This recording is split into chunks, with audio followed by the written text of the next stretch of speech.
जय हिंद मेरे डियर साथी। मैं आपका साथी विकास और आज हम देखने वाले हैं हिंदी का प्यारा सा पेपर सॉल्यूशन सेट नंबर 5। इसके पहले हमने बहुत सारा सेट को डिटेल में कवरअप कर लिया है।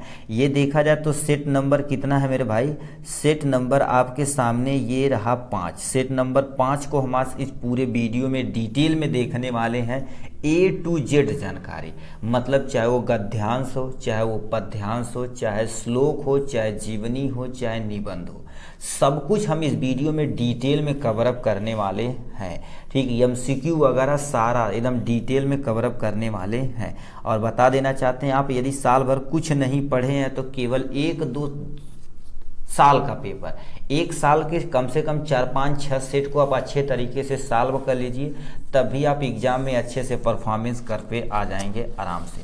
ठीक है, तो ये इस वीडियो में हम सेट नंबर 5 देखिए, ये सेट नंबर यूपी बोर्ड में जो थे सेट, उसको 5 हम आज सॉल्व करने वाले। कोड की बात की जाए तो 801 HE तुम्हारे पास ये दिया गया है। तो चलिए स्टार्ट करते हैं भाई। ठीक, तो ये आपके सामने पहला रहा MCQ। पहले हम MCQ को पूरा अच्छे तरीके से यानी डिटेल में आप देखने वाले हैं। ठीक है, ये क्या पूछ दिया प्लीज़ ध्यान से सुनिएगा। यहाँ पर जितने भी चीज़ दिखी जाएगी एकदम अच्छे तरीके से आपको अच्छे तरीके से आपको नोट डाउन करता रहना है, आपके लिए ही बेनिफिट रहने वाला।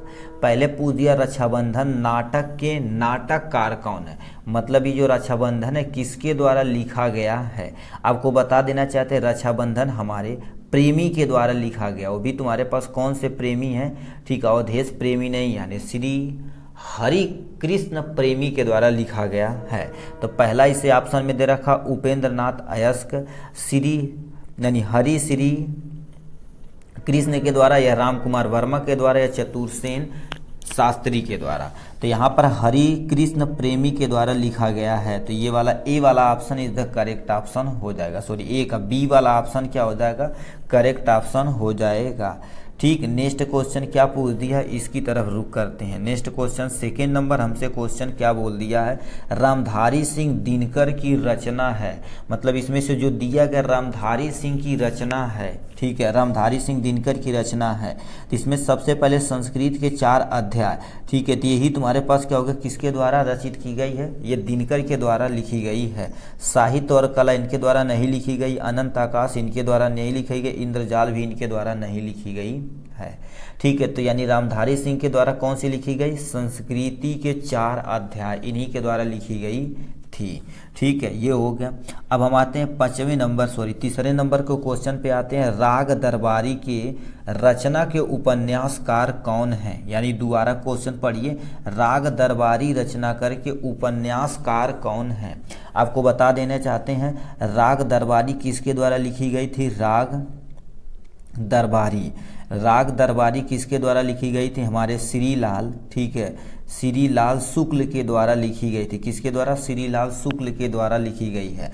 तो ऑप्शन में दे रखा कमलेश्वर, श्रीलाल शुक्ल, या गेंज, या नरेश मेहता। तो यानी बी वाला ऑप्शन क्या होगा भैया, करेक्ट ऑप्शन हो जाएगा।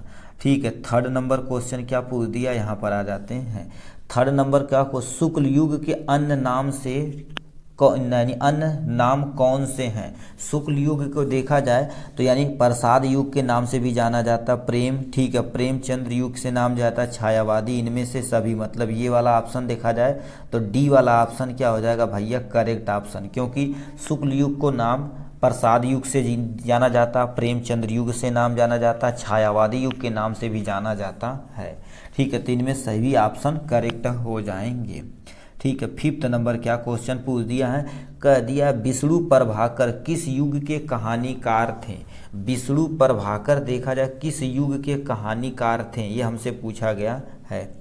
ठीक है, तो कह दिया तुम्हारे पास किस युग के, भारत तेदु हरिश्चंद्र जी छायावादी युग के तो नहीं थे, द्विवेदी युग के नहीं थे, इनमें से कोई नहीं, मतलब डी वाला ऑप्शन क्या हो जाएगा, करेक्ट ऑप्शन हो जाएगा। ठीक है, इनके बारे में यहाँ ये हो जाएंगे विष्णु प्रभाकर जी। ठीक है, यहाँ पर कह दिया भाव विलास के रचनाकार हैं। भाव विलास किसके द्वारा लिखा गया है, हमारे पास देव के द्वारा लिखा गया। किसके द्वारा, देव के द्वारा लिखा गया है। पहले दे रखा केशव दास के द्वारा, देव के द्वारा, या पद्माकर के द्वारा, या मतीराम के द्वारा। तो आपको बता देना चाहते हैं भाव विलास किसके द्वारा लिखा गया, देव के द्वारा लिखा गया रचना है।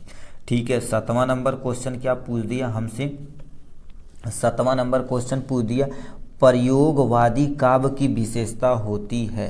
ठीक है, पहले दे रखा है यहाँ पर प्रयोगवादी हमसे पूछा है, इसमें जो तुम्हारे पास रूढ़ी यानी लिखा है रूढ़ियों के प्रति विद्रोह था। पहले दे रखा चित्रमयी कल यानी कल्पना की प्रधानता थी, ऐसा कुछ नहीं था। ठीक है, दूसरा प्रकृति का वर्णन था, ऐसा कुछ नहीं था। आश्रय दात की यानी प्रशंसा थी, ये नहीं था। मतलब ये तुम्हारे पास बी वाला ऑप्शन क्या हो जाएगा भैया, करेक्ट ऑप्शन हो जाएगा। ठीक है, यहाँ पर आ जाते हैं, क्या दिया है, काव्य की प्रकृति और रचना शैली के आधार पर रीति की कितनी धाराएं यानी स्वीकार की गई थी। यानी देखा जाए तो काव्य की प्रकृति और रचना शैली के आधार पर टोटल 3 धाराएं स्वीकार की गई थी उस समय। ठीक है, तो यहाँ पर 3 वाला ऑप्शन क्या हो जाएगा, इज द करेक्ट ऑप्शन हो जाएगा।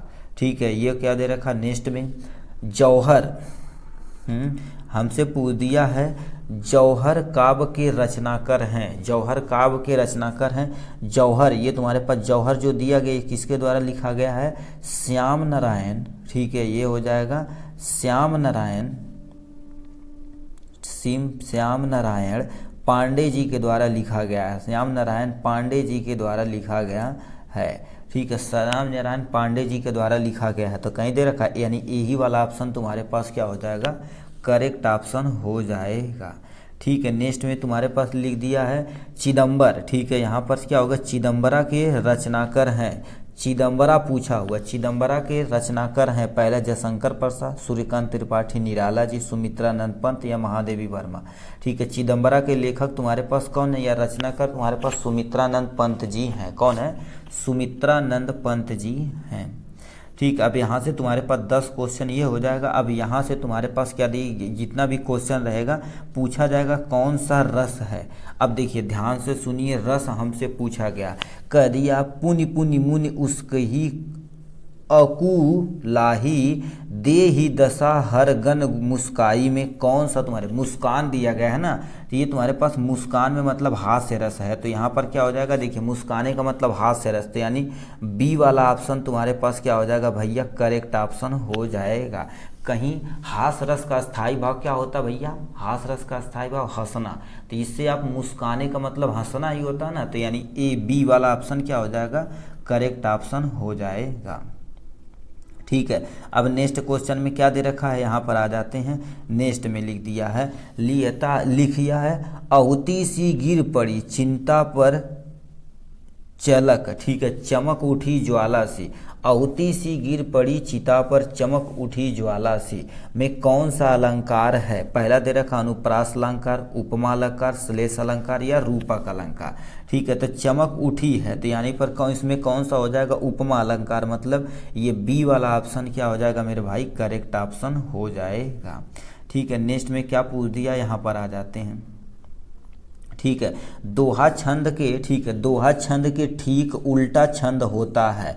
ठीक है, दोहा का जस्ट उल्टा सोरठा होता है। ठीक है, सोरठा होता है। ठीक है, तो यहाँ पर क्या कर दिए, देखिए दोहा का जस्ट उल्टा क्या होता, सोरठा होता, तो सोरठा यानी सी वाला option is the correct option हो जाएगा। ठीक है, अनुरूप में, ठीक है, अनुरूप में किसका उपसर्ग है, देखिए ये आपके सामने रूप लिखा गया, इसके सामने क्या कर दिया, अनु लगा दिया जाए तो ये क्या हो जाएगा, अनुरूप हो जाएगा। तो अनु मतलब सी वाला ऑप्शन क्या हो जाएगा, इसमें भी करेक्ट ऑप्शन हो जाने वाला है। अब इसमें तो भैया बहुत तगड़ा दे रखा है, देखिए राम कृष्ण में कौन सा, ठीक है, राम और कृष्ण में कौन सा समास है, आपको बता देते हैं। कभी भी योजक चिन्ह का जब प्रयोग किया, जैसे माता पिता, भाई बहन, सीता राम, तो यहाँ पर उसके बीच में जो योजक चिन्ह का प्रयोग किया जाता है द्वंद्व समास होता है। तो द्वंद्व समास यानी बी वाला ऑप्शन तुरंत ही क्या कर दीजिए, आप मार दीजिए भन्न से 20 नंबर। ठीक है, 15 नंबर का बी ऑप्शन इधर करेक्ट ऑप्शन हो जाएगा। ठीक है, अब यहाँ पर आ जाते हैं। ठीक है, यहाँ पर तुमसे कह दिया है वायु, समीप, समीर, बयार किसका पर्यायवाची है, हवा का पर्यायवाची है, तो हवा का पर्यायवाची, ठीक है, ये हो जाएगा यहाँ से। ठीक, हवा का पर्यायवाची होता है। तो फिर क्या दे रखा है, अब यहाँ पर आ जाते हैं। ठीक है, अब इसमें लिख रखा है, अब इसके लिए थोड़ा सा आपको क्या करना पड़ेगा, तद जो तुम्हारे पास होता है वह का जो तुम्हारे पास सर्वनाम जो विभक्ति वचन होता है उसके लिए याद करना है। तस्यो, तस्यो मतलब देखा जाए तो ये पोर्शन देखा जाए तो तस्यो लिया गया है तस्मौ, ठीक है। तस्मौ शब्द का विभक्त और वचन बताना है। तस्मौ शब्द देखा जाए तो चतुर्थ एक वचन, चतुर्थ एक वचन, चतुर्थ एक वचन मतलब पहला ही ऑप्शन क्या हो जाएगा, इज द करेक्ट ऑप्शन हो जाएगा, ठीक है। चतुर्थ एक वचन। फिर क्या दे रखा है, यहाँ पर आ जाते हैं, ठीक है। यहाँ पर आ जाते हैं भाई, क्या कर दिए जी, नेक्स्ट में हमसे कह दिया है संदेहपूर्ण कथन को कहते हैं संदेहात्मक वाक्य कहा जाता है, ठीक है। तो ये तुम्हारे पास हो जाएगा, कह दिया संदेहपूर्ण कथन को कहते हैं साधारण वाक्य या प्रश्नवाचक वाक्य या संदेहपूर्ण वाचक को संदेहात्मक वाक्य बोला जाता है। तो सी वाला ऑप्शन क्या हो जाएगा, करेक्ट ऑप्शन हो जाने वाला है, ठीक है। इसके बारे में यहाँ दिया गया, ठीक है। नेक्स्ट क्वेश्चन हमसे क्या पूछ दिया है, यहाँ पर आ जाते हैं। लिखा है मैं पत्र लिखूं, वाक्य में कर्मवाचक हमसे पूछा गया है, में परिवर्तित वाक्य क्या है, मतलब तुम्हें कर्म में तुम्हें परिवर्तन करना है। तो लिखा है पत्र, ठीक है, पत्र मेरे द्वारा पत्र लिखा जाएगा, ठीक है। तो यही ऑप्शन ही करेक्ट हो जाएगा, ठीक है। मुझे पत्र लिखना है, ठीक है। कर्म में तुम्हें चेंजिंग करनी है, तो ये भी तुम्हारे पास रॉन्ग हो जाएगा, ये भी रॉन्ग हो जाएगा, ये भी रॉन्ग। तो यानी ए वाला ऑप्शन क्या हो जाएगा, करेक्ट ऑप्शन हो जाने वाला है। 20 नंबर को क्वेश्चन पूछा है, यहाँ से 20 नंबर क्वेश्चन पूछ दिया है। स्थानवाचक क्रिया विशेषण है, स्थानवाचक में आसपास लगा देंगे, प्रतिदिन नहीं, ये तुम्हारे पास आसपास, ये तुम्हारे पास हो जाएगा, करेक्ट ऑप्शन हो जाएगा। तो ये था हमारा 20 MCQ जो हमने इजी तरीके से क्या कर दिया, देख लिया है, ठीक है। नेक्स्ट पे चलते हैं, या इधर हम क्या कर देते हैं, संदर्भ वगैरह को देखते हैं, ठीक है। तो आपके सामने ऐसे प्यारा सा पैसेज दिया रहेगा, ठीक है, मतलब गद्यांश दिया गया। तो ये हिंदी गद्यांश दिया गया, इस पे आधारित प्रश्नों के तुम्हें उत्तर लिखना रहेगा, ठीक है। मतलब आपको नीचे कम से कम ये पैसेज अच्छे तरीके से पढ़ना है। इससे 3 क्वेश्चन पूछेगा, तीनों क्वेश्चन का आपको अच्छे से आंसर देना पड़ेगा, और तीनों क्वेश्चन का आंसर देंगे तो आपको 3 और गुणे में 2 मतलब टोटल देखा जाए तो 6 आपका नंबर इस पोर्शन से आपको मिल जाएगा आराम से। अब इसको कैसे लिखना पहले पढ़िए, समझिए क्या लिख रखा। लिखा है मानव मन सदा से ही अज्ञात के रहस्यों को खोलने और जानने समझने का उत्सुक रहा है। मतलब मानव का मन क्या होगा, कोई चीज़ जैसे भी कोई खिलौना देखते हैं, कहते हैं कैसी बनल वो, तूड़ ताड़ के देखने का मन करता है। जहाँ तक वह नहीं पहुँच सकता था वहाँ वह कल्पना की पंखों को उड़ाकर पहुंचा, ठीक है। मतलब जहां हम सोच नहीं सकते, अच्छा जहां पर पहुंच नहीं सकते, अच्छा सोच सकते हैं कि अच्छा ऐसे ऐसे हुआ है, ठीक है। लिखा उसकी अनगढ़ और अविश्वसनीय कथा उसे सत्य के निकट पहुंचाने में प्रेरणा शक्ति का काम करती रही। अंतरिक्ष युग का, ठीक है, अंतरिक्ष युग का सूत्रपात 4 अक्टूबर 1957 को हुआ था, जब सोवियत रूस ने अपना पहला लिखा स्पुतनिक छोड़ा, ठीक है, लिखा है स्पुतनिक छोड़ा। तो प्रथम अंतरिक्ष यात्री बनने का गौरव, ठीक है, गौरव यूरी, हमारे पास जो यूनियन नागरिन है को प्राप्त हुआ, नागरिक है ना, लिखना चाहिए गागरिन लिख दिया, गागरिन को, यूरी गागरिन को प्राप्त हुआ। अंतरिक्ष युग के प्रारंभ ठीक 11 वर्ष 9 महीने 17 दिन बाद चंद्र तल पर पहुंच, यानी मानव क्या होगा, उतर गया था। मतलब चंद्रमा पर इतने दिन के बाद वो क्या होगा, वो कि व्यक्ति पहुंच चुका था। तो ये तुम्हें पढ़ना पड़ेगा। फिर इससे ये जो पैसे दिया गया अंडरलाइन वगैरह इन सब का तुम्हें यानी संदर्भ सहित हिंदी में व्याख्या करना पड़ेगा। तो तुम्हारे पास लिखा गया पहले यानी लेखक का नाम और कवि का पाठ का नाम तुम्हें लिखना पड़ेगा। तो क्या लिख दिया है, प्रस्तुत पद्यांश हमारी पाठ्य पुस्तक पानी में चंदा और चांद पर आदमी पाठ से लिया गया। कौन, दीवारा लिखते हैं यहाँ पर, इतने पोर्शन पे लिखा गया पानी में चंदा और चांद पर आदमी नामक पाठ से लिया गया है। इसके रचयिता कौन है, यानी जयप्रकाश भारती जी हैं। कौन है, जयप्रकाश भारती जी हैं, ठीक है। तो ये हो गया इनके बारे में। अब तुम्हारे पास किसके आ जाते हैं, रेखांकित अंश की व्याख्या, जो अंडरलाइन किया गया उसको तुम्हें व्याख्या करना पड़ेगा। तो रेखांकित अंश की व्याख्या आपके सामने दी गई है, इसे थोड़ा सा कम करते हैं।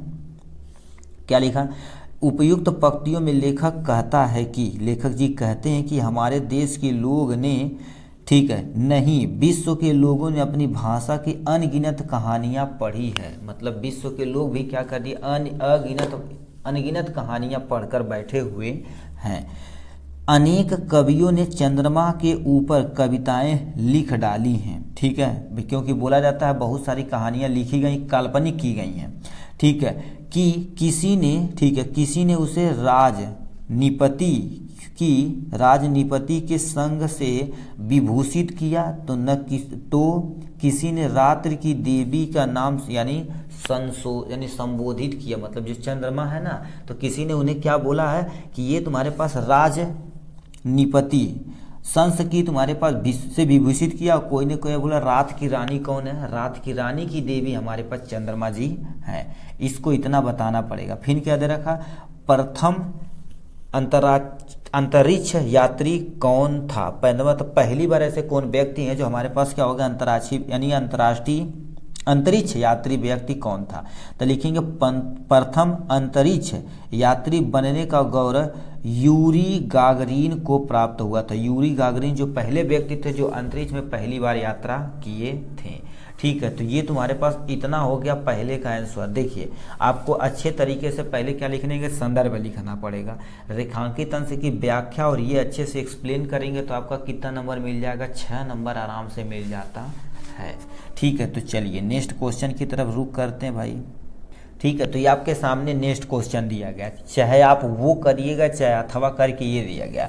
ये देखा जाए तो इसे हम एक्सप्लेन नहीं करेंगे क्योंकि ये क्वेश्चन हूबहू सेम टू सेम चौथे सेट में क्वेश्चन पूछा गया है, ठीक है। तो केवल हम थोड़ा सा बचा देते हैं। लिखा हिंदी में प्रगतिशील साहित्य का निर्माण हो रहा है। इसके निर्माता यह समझ रहे हैं कि इनके साहित्य में भविष्य का गौरव निहित है, पर कुछ ही समय बाद क्या हो गया, पर कुछ ही समय बाद उनका यह अस्तित्व अतीत का स्मारक बन जाता है, ठीक है, हो जाएगा। और आज तो तरुण है, वही वृद्धा होकर अतीत गौरव का स्वप्न देखेंगे, ठीक है। इनके स्थान में तरुणों की दूसरा दल आ जाएगा और भविष्य का स्वप्न देखेगा। दोनों का स्वप्न सुखद होगा क्योंकि तो दूर की ढोल सुहाने होती हैं।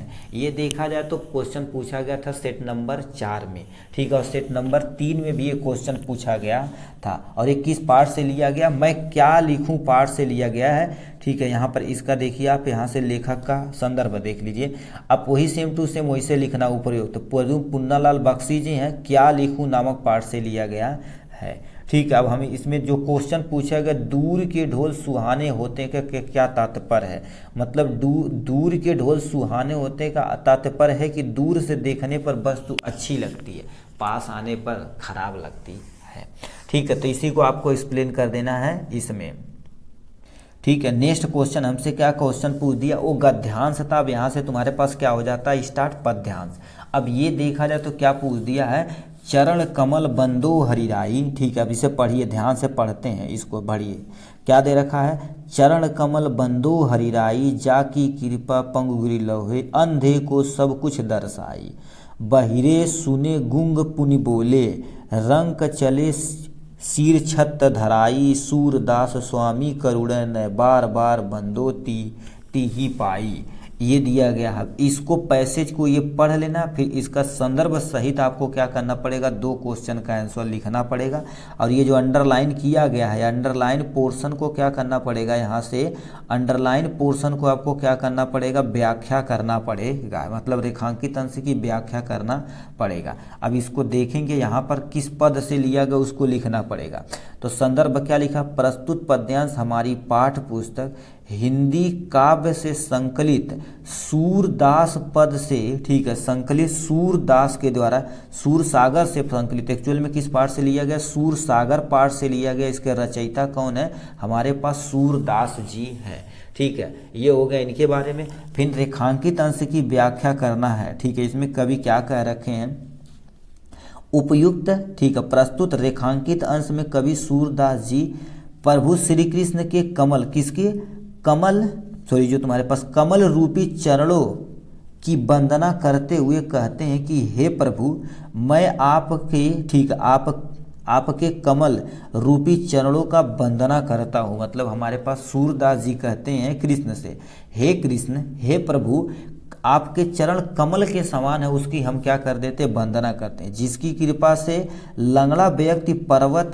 क्या करता है, चढ़ जाता। एक्चुअल में लिखना चाहिए था लाघ, लिखा है ना, लाघ लिखा तो एक्चुअल में चढ़ जाता। अंधे व्यक्ति सब कुछ दिखाई देने लगता, बहरा व्यक्ति सुनने लगता, यानी जो गूंगा व्यक्ति है, ठीक है, गूंगा व्यक्ति भी क्या करने लगता, बोलने लगता है। और गरीब व्यक्ति राजा की तरह सिर पर छत्र धारण करके चलने लगता है। यदि प्रभु की कृपा हो तो ये होना ही होना चाहिए, होता भी है, ठीक है। ये हो गया। फिर तुम्हारे पास क्या दे रखा है, बार बार बंदो तीही पाई में कौन सा अलंकार है, तो बार बार आ रहा है ना, तो तीही पाई मतलब उनके जो यानी चरण है किसके समान है, कमल के, रूपक अलंकार है, तो यानी रूपक अलंकार यहाँ पर भर देंगे, ठीक है। तो ये तुम्हारे पास किसके बारे में था, चरण कमल बंदो हरिराई के बारे में। अब अथवा करके दिया, मान लेते ये नहीं आता तो नीचे दिया गया उसको भी हम एक्सप्लेन कर देते हैं, ठीक। अब यहाँ से देखा जाए तो क्वेश्चन नंबर 3 है। क्वेश्चन नंबर 3 में जो तुम्हारे पास दिया गया, उपयुक्त संस्कृत गद्य से, ठीक है, गद्य से संदर्भ सहित हिंदी में तुम्हें अनुवाद करना पड़ेगा। अब इसको हम करने वाले नहीं हैं क्योंकि ये कईयों बार क्वेश्चन पूछा गया है मेरे भाई, ठीक है। कईयों बार मतलब ये बहुत बार क्वेश्चन पूछ दिया गया, इसीलिए हम केवल आपको दिखा देते हैं। लिखा, वाराणसी प्राचीन काले गहे गए विद्या दिव्य ज्योति धोतते, ठीक है। तो ये देखा जाए तो ये बहुत बार हम लिखे गए हैं, तो ये यानी तुम्हारे पास संदर्भ है और हिंदी में अनुवाद हम आपको दिखा देते हैं। किस यानी संस्कृत खंड से किससे, वाराणसी नामक पाठ से लिया गया, किससे, वाराणसी नामक पाठ से लिया गया है। इसका हिंदी अनुवाद आपके सामने ये रहा है, यहाँ से स्क्रीनशॉट ले सकते हैं, ठीक है। यहाँ से आप क्या कर दिए, यहाँ से स्क्रीनशॉट ले सकते हैं, ठीक है,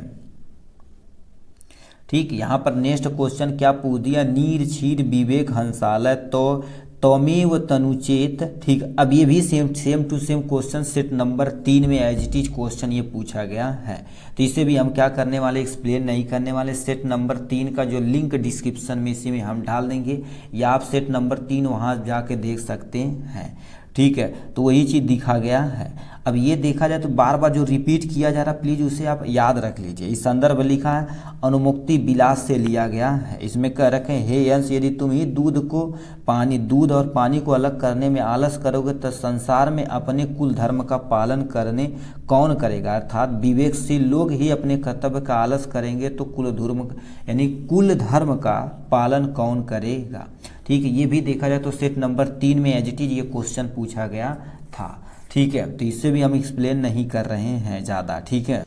अब हमसे जीवन परिचय क्वेश्चन पूछा गया है, और ये जीवन परिचय किसका, पदुम पुन्नालाल बख्शी जी का जीवन परिचय पूछा हुआ है, और रचना का उल्लेख करना है। इसमें कितना पहले देखते थे पूछा गया है, देखिए आपको बता देना चाहते हैं, ठीक है। 5वां नंबर है ना, ठीक है, सेट नंबर 5, ठीक है। सेट नंबर 5 में देखा जाए 24 में कितना क्वेश्चन पूछा गया है, यानी कितना जीवन परिचय पूछा गया है, ठीक है। तो सेट नंबर 5 ये हो जाएगा ना, ठीक। कितना पूछ दिया, हम आपको पढ़ के सुना देते हैं। देखिए, पदुम पुन्नालाल बख्शी जी का पूछा हुआ है, रामधारी सिंह दिनकर का पूछा हुआ है, और किसका पूछा हुआ है मेरे भैया, क्या पूछ दिया है, रामधारी सिंह दिनकर, डॉक्टर राजेंद्र प्रसाद। 3 का पूछा हुआ, किन्हीं तुम्हारे पास क्या होगा, 1 का जीवन परिचय लिखना पड़ेगा, लेखक का जीवन परिचय, और रचना का उल्लेख करेंगे तो यानी 3 + में 2, तब जाके हमें कितना नंबर मिलेगा, 5 नंबर। फिर नीचे दे रखा तुम्हारे पास किन्हीं, ठीक है, जीवन परिचय लिखना पड़ेगा किन्हीं कवियों में से किन्हीं 4 दिया गया, मैथिली शरण गुप्त का दिया, रसखान का दिया, महादेवी वर्मा का, और भाजपा यानी जो तुम्हारे पास कौन है, हमारे पास अशोक वाजपेयी जी। यानी 4 में से किन्हीं 3 का में से 1 ही को आपको करना रहता है, ठीक है। तो यहाँ पर पदुम पुन्नालाल बख्शी जी का आप यहाँ से देख सकते हैं, ठीक है। इनका भी छोटा हम वीडियो बना दिए, वहाँ से आप क्या कर सकते हैं, इन सब का देख सकते हैं, ठीक है। रचना वगैरह प्लीज़ ज़रूर याद रखिएगा, क्योंकि निबंध ऐसे रचना का उल्लेख करने का मतलब वो रचना क्या है, निबंध है, नाटक है, क्या है, ये तुम्हें लिखना पड़ेगा, ठीक है। ठीक, तो ये हमारे पास दूसरे नेक्स्ट लेखक का जीवन परिचय क्या दे रखा, डॉक्टर राजेंद्र प्रसाद, लेखक का जीवन परिचय। आप ऐसे हेडिंग डालेंगे जीवन परिचय। अब इसके बारे में थोड़ा सा हम एक्सप्लेन कर देते हैं। लिख रखा है देश रत्न डॉक्टर राजेंद्र प्रसाद का जन्म 3 दिसंबर 1884 ईस्वी बिहार राज्य के छपरा जिले में जीरादेई ग्राम में हुआ था। ठीक, इनके पिता का नाम महादेव सहाय था। ठीक है, ये हो गया। फिर क्या रखे, ये कोलकाता विश्वविद्यालय में पहले उन्होंने क्या किया था, एमए किया था, फिर एलएलबी परीक्षा उत्तीर्ण की थी। एलएलबी मतलब जो लॉ की एक पढ़ाई होती है, उन्हीं ने उत्तीर्ण किया था। ये प्रतिभा संपन्न और मेवाधी रहे, मतलब ये होशियार टाइप में रहे थे, और परीक्षा में प्रथम अति आते थे, मतलब आते थे, ये अति नहीं थे, मतलब आते थे।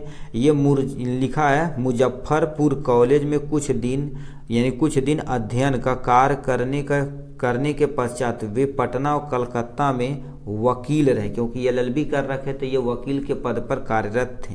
ठीक है, फिर क्या दे रखा है, इनका लगाव छात्र जीवन के राष्ट्र की ओर था, मतलब वकील करते हुए इन्होंने क्या कह दिया था, छात्र जीवन के राष्ट्र के लिए यानी अपना काम अग्रसर रखे थे। 1917 में गांधी जी के आदर्शी और सिद्धांतों से प्रभावित होकर इन्होंने चंपारण का आंदोलन, अरे भाई जो गांधी जी किए थे चंपारण का आंदोलन, उसमें भी ये भाग लिए थे। वकालत छोड़कर पूर्ण रूप से राष्ट्रीय स्वतंत्रता संग्राम में कूद पड़े थे। ठीक, ये 3 बार अखिल भारतीय कांग्रेस के यानी सभापति और भारत के यानी संविधान निर्माता करने वाले सभा के सभापति भी चुने गए थे। ठीक है, ये होगा। फिर इनके मृत्यु के बारे में थोड़ा सा आप एक्सप्लेन कर दीजिएगा। लिखे इनको भारत गणराज्य का प्रथम राष्ट्रपति बनाया गया था। प्रथम राष्ट्रपति यही तुम्हारे पास डॉक्टर राजेंद्र प्रसाद जी थे। ठीक है, इस पद पर कई साल तक सुशोभित रहे। भारत सरकार इनकी सेवाएं से प्रभावित होकर 1962 में भारत रत्न से इन्हें पुरस्कारित किया गया था, अलंकृत किया गया था। ठीक है, फिर क्या लिखा है, इनकी यानी कि मृत्यु कब हुई थी, 1963 में। ये क्या हो गए, स्वर्गवासी हो चुके थे। इनकी रचनाएं प्रमुख यहाँ पर दी गई है, यानी चंपारण में महात्मा गांधी, बापू के कदमों में, मेरी आत्मकथा, शिक्षा संस्कृति, भारतीय शिक्षा साहित्य आदि इन्होंने क्या कहते हैं, रचना की थी। ये हमारे पास डॉक्टर राजेंद्र प्रसाद जी का प्यारा सा तस्वीर है। ठीक है, तो इतना आपको एक्सप्लेन करना पड़ेगा जीवन परिचय में। ठीक है, यहाँ से हमारे पास क्या हो गया, कवि के जीवन परिचय लिखना पड़ेगा। कवियों का जीवन परिचय आपके सामने ये रहा है। पहले इसमें लिखते हैं रसखान जी का। रसखान जी का जन्म 1548 ईस्वी में हुआ था। इनका मूल नाम क्या था, सैयद इब्राहिम था, मतलब इनका जो मूल नाम था सैयद इब्राहिम था, और ये दिल्ली के आसपास रहने वाले थे। ठीक, एग्जैक्ट नहीं पता है, इसलिए ये आसपास लिखा गया। कृष्ण भक्ति में इन्हें क्या कहते हैं, ऐसा मुग्ध कर दिया कि गोस्वामी विठल दास से दीक्षा ली और ब्रजभूमि जा बसे, ब्रजभूमि में जाके बसे, और 1662 में क्या हो गया, इनकी मृत्यु हो गई। ये जनरल चीज़ है। फिर क्या दे रखा है, लिख रखा रसखान की काव्य रचना विषय कृष्ण भक्ति के है, क्योंकि इन्होंने कृष्ण भक्ति पर अपना बहुत जीवन का न्यौछावर कर दिया था, और उसी के बारे में बहुत सारा चीज़ इन्होंने लिखा हुआ था, जो इस प्रकार देखिए यहाँ पर लिखा गया है। ठीक है, इनकी यानी रचनाएं वगैरह यहाँ पर दी गई, इनकी तस्वीर भी यहाँ दी गई है। ठीक है, ये इनकी तस्वीर है, आराम से देख। अब यहाँ से आप देख सकते हैं, आपको क्या करना पड़ेगा। ठीक है, यहाँ पर कोई एक श्लोक जो आपको अच्छे तरीके से आता, श्लोक को लिखना पड़ेगा। प्लीज़ आप श्लोक याद कर लीजिए। ठीक है, आपको लिखना, ये लिखना पड़ेगा। कितने नंबर का, 2 नंबर का आता है ऐसा श्लोक जो आपको प्रश्न पत्र में न आया हो। ठीक है, ये हो गया। यहाँ से लिख रखा बंधन मरण यपि जो अपि, ठीक है, यापि पराजय लिखा, उभयत्र समो वीर वीर भवो ही वीरता। ये तुम्हारे पास दिया गया है, इसको अच्छे से एक्सप्लेन करना पड़ेगा, मतलब लिखना पड़ेगा श्लोक। ठीक है, तब जाके आपको कितना नंबर मिलेगा, 2 नंबर मिलता है। ठीक है, ठीक। अब यहाँ से तुम्हारे पास क्या लिख रखा, पत्र लिखना पड़ेगा। एक पत्र लिखना रहता है, एक प्रार्थना पत्र। यहाँ पर पत्र दोनों हम बता देते हैं। लिखा किसके लिए लिखना पड़ेगा, वाद विवाद प्रतियोगिता में प्रथम स्थान प्राप्त करने पर अपने चचेरे भाई को बधाई देते हुए आपको पत्र लिखना पड़ेगा। तो इसको कैसे लिखना है, तो यहाँ पर हम क्या कर देते हैं, अच्छे से देखिए, ये लिखा गया। पत्र में सबसे पहले जहाँ भेजा जाता है उसका एड्रेस अच्छे तरीके से लिखना है। एड्रेस सही से नहीं लिखेंगे तो पत्र नहीं पहुँचता। तो वार्ड नंबर 5 लिखा काना खेड़ा पठार सांची, दिनांक कब यहाँ से दिया गया है। अब यहाँ पर लिखना पड़ेगा प्रिय मेरे भाई, ठीक है, भाई राम, ठीक है, उनका नाम राम है तो इन्हीं के बारे में लिखना। नमस्कार, मैं यहाँ कुशलता पूर्वक हूँ और आशा करता हूँ कि तुम भी कुशल होगा या होगी, ठीक है, कुशलता होगी। फिर क्या दे रखा है, यानी तुम्हारी 15 फरवरी का पत्र मिला, 15 फरवरी को पत्र मिला जिसमें तुमने बताया कि तुम्हें वाद विवाद प्रतियोगिता में प्रथम स्थान प्राप्त किया, ठीक है। मुझे यह जानकर बहुत हर्ष मतलब खुशी हुई, हर्ष हुआ मतलब खुशी हुई, ठीक है। सचमुच हम सबके लिए हर्ष की बात है, ये तुम्हारी बड़ी मेहनत का एक परिमाण है, ठीक है, परिणाम है, ठीक है। ईश्वर से कामना करता हूँ कि वह तुम्हें इसी प्रकार जीवन में सफलता प्रदान करते रहें, ठीक है। फिर क्या दे रखा है, यहाँ से लिख रखा है पूज्य चाचा चाची को मेरा प्रणाम, तुम्हें पत्र का कि तुम्हारे पत्र का इंतजार है, मतलब वो जो वापस भेजेंगे उनके पत्र का इंतजार है। तुम्हारी बहन, यहाँ पर अब स कुछ भी भाई वगैरह अपना लिख सकते हो, ठीक है। ये प्रार्थना पत्र था। अब चलते हैं हम नेक्स्ट पे, ठीक है, ये पत्र था, प्रार्थना पत्र की तरफ चल, ठीक है। ये आपके सामने दे रखा क्या हो गया, अपनी गली मोहल्ले आदि को यानी समुचित सफाई के लिए नगर पालिका स्वास्थ्य अधिकारी को तुम्हें पत्र लिखना पड़ेगा। ये तो 3 बार पूछ दिया और तीनों बार हमने क्या उसे लिख कर अच्छे तरीके से बता दिया। सेवा में श्रीमान स्वास्थ्य अधिकारी यानी मोहल्ले की सफाई हेतु आवेदन पत्र, यहाँ से आप क्या कर सकते हैं, इसको देख सकते हैं, मच्छर का प्रकोप वगैरह है। ये तीसरा चौथा सेट में एज इट इज क्वेश्चन ये पूछा गया है, ठीक है, ठीक। तो यहाँ से आपका क्या हो जाएगा, संस्कृत, किन्हीं 2 प्रश्नों का संस्कृत में तुम्हें क्या करना पड़ेगा, उत्तर देना पड़ेगा। तो यहाँ से आप देख सकते हैं किन्हीं 2 प्रश्नों का उत्तर हमने नीचे लिख दिया गया है। कह दिया वाराणसी नगरी कुत्र स्थित, ये भी सेम टू सेम 2024 में 3 नंबर सेट और 4 नंबर सेट में एज इट इज क्वेश्चन पूछा गया। कह दिया वाराणसी नगरी कुत्र स्थिति, मतलब वाराणसी नगरी कहाँ स्थित है। वाराणसी नगरी गंगा कूले स्थित, यानी गंगा नदी के किनारे स्थित है। फिर क्या दे रखा है, चंद्रशेखर यानी स्वगृही किम अवदते, मतलब उनको क्या हो गया, आज़ाद अवदते, मतलब घर पे लोग आज़ाद के नाम से उन्हें पुकारते थे, ठीक है, ठीक। उसके बाद यहाँ से देखना पड़ेगा तुम्हें क्या करना है, किसी यात्रा का वर्णन करते हुए निबंध, निबंध कितने नंबर का आता है, 7 नंबर का आता है, ठीक है। इसको अलग से हम क्या कर देंगे, एक सेपरेट वीडियो बना देंगे, उसे प्लीज़ देख लीजिएगा, ठीक है, क्योंकि 7 नंबर आपको हेडिंग वगैरह याद रखना। देखिए सबसे पहला हेडिंग तुम्हारे पास क्या होगा, प्रस्तावना होना चाहिए और यात्रा का प्रारंभ ये हो गया, ये हेडिंग याद अंडरलाइन करते चाहिएगा, ठीक है। पवित्र यात्रा मतलब कहाँ पर जा रहे हैं उसको याद लिखना पड़ेगा। फिर तुम्हारे पास क्या लिखा है, शिमला निवास, इसके बारे में तुम्हें लिखना पड़ेगा। फिर तुम्हारे पास यात्रा करने से लाभ और लास्ट में उपसंहार, यानी 5 हेडिंग में आप 5-5 लाइन लिखेंगे ना, तब भी कम से कम आप 1 से लेकर 1.5 पेज आप भर देंगे। और जितना ज़्यादा पेज भरेंगे उतना ज़्यादा आपके लिए सूटेबल रहेगा। मतलब पेज भरने का मतलब बड़ा बड़ा अक्षर नहीं लिखने का, ठीक है, हेडिंग डाल के उसके अंदर बना बना के आपको अच्छे से लिखना पड़ेगा। ये हो गया इनके बारे में। नेक्स्ट निबंध क्या पूछा हुआ, ठीक है, यहाँ पर देखिए क्वेश्चन पूछा एक यानी शिक्षा नीति पर तुम्हें क्या करना पड़ेगा, टिप्पणी लिखना, टिप्पणी मतलब निबंध लिखना पड़ेगा। ये भी कितने नंबर का है, 7 नंबर का। तो यहाँ पर एक नई शिक्षा के बारे में 2020 से लागू की गई है, उसके बारे में यहाँ पे एक्सप्लेन करना पड़ेगा, ठीक है। देखिए अच्छे तरीके से आपको ऐसे एक्सप्लेन करना पड़ेगा, ठीक है। इतना हो गया यहाँ से, ठीक है, ठीक। ये इंटरनेट पर तुम्हें क्या लिखना पड़ेगा, इंटरनेट पे भी निबंध लिखना पड़ेगा। कितने नंबर का रहेगा, 7 नंबर का, जो ऑलरेडी हम क्या कर दिए, इसको भी आप एक्सप्लेन कर दिए थे, यानी सेट नंबर 4 में, ठीक है। तो ये तुम्हारे पास हो जाएगा इंटरनेट पे। अब कैसे लिखेंगे, यहाँ से इंटरनेट का आशा क्या होता है, ठीक है, इंटरनेट से लाभ क्या होता है, इसका हानि क्या होता है, लास्ट में उपसंहार। इतना चीज़ आपको क्या करना पड़ेगा, लिखना ही लिखना पड़ेगा, ठीक है। नेक्स्ट हमसे यहाँ पर निबंध क्या पूछ दिया, आत्मनिर्भर भारत, ये भी कितने नंबर का है, 7 नंबर का। यहाँ से आपको हेडिंग हम अच्छे तरीके से दिखा देते हैं। आत्मनिर्भर भारत, सबसे पहला हेडिंग प्रस्तावना, आत्मनिर्भर भारत क्या है, उसके बाद तुम्हारे पास आत्मनिर्भर भारत से फायदे क्या है, ठीक है। ये सारी चीज़ें यहाँ पर लिखना पड़ेगा, यानी आत्मनिर्भर का अवसर। उसके बाद तुम्हारे पास लास्ट में उपसंहार हेडिंग डालनी पड़ेगी। मतलब हेडिंग आपको यदि देखा जाए तो निबंध में डालना ही डालना पड़ेगा, यदि निबंध नहीं डालेंगे हेडिंग तो आप सही से नंबर नहीं पाएंगे। तो हेडिंग आप जरूर से जरूर स्केच से अच्छे तरीके से डालिएगा।